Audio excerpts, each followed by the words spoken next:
Memang sih anjuran umumnya adalah jujurlah pada diri sendiri.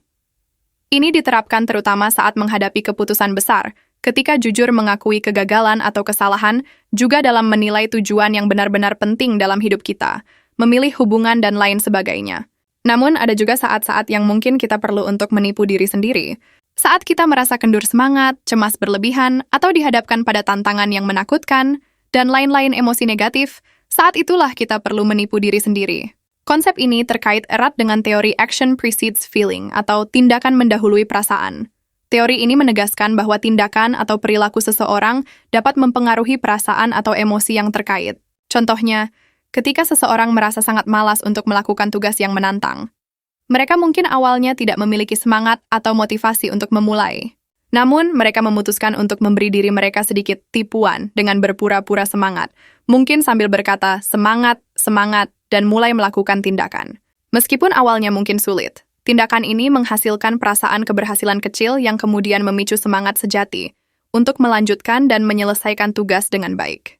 Contoh lain, saat kita sedang sedih atau bad mood, kita bisa berpura-pura baik-baik saja atau berpura-pura bahagia dengan cara tersenyum. Meskipun kita awalnya tidak merasa bahagia, tetapi dengan tersenyum, kita dapat mengirim sinyal ke otak kita bahwa kita bahagia. Otak kita kemudian akan merespons sinyal ini dengan memproduksi hormon-hormon bahagia, dan lambat laun kita akan benar-benar merasa bahagia. Sekali lagi, teori action precedes feeling menyatakan bahwa emosi kita tidak selalu mengikuti pikiran dan tindakan kita. Terkadang emosi kita justru dipicu oleh tindakan kita sendiri. Ada lagi teori sejenis yang mengatakan begini, aksi seolah-olah datang setelah ada perasaan. Misalnya, kita sedih lalu aksi kita menangis. Padahal sebenarnya aksi datangnya bersamaan dengan perasaan.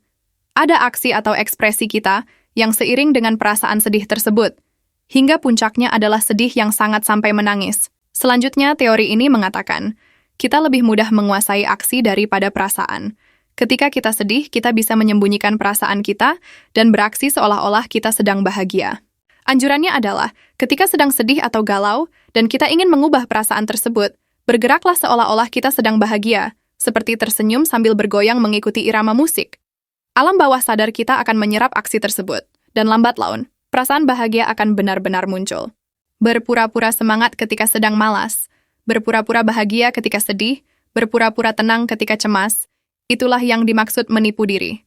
Namun, perlu diingat bahwa menipu diri sendiri bukanlah tindakan untuk mengabaikan atau menyangkal perasaan yang sebenarnya. Ini adalah alat yang digunakan untuk mengubah atau memodifikasi suasana hati kita ketika dibutuhkan, memungkinkan kita menghadapi tantangan, atau mengambil langkah menuju pertumbuhan dan perkembangan pribadi. Dengan memahami teori ini, kita dapat mengakui bahwa kita memiliki kekuatan untuk mempengaruhi dan mengelola suasana hati dan emosi kita sendiri. Ini adalah langkah proaktif untuk menciptakan keseimbangan dan kesejahteraan dalam kehidupan sehari-hari.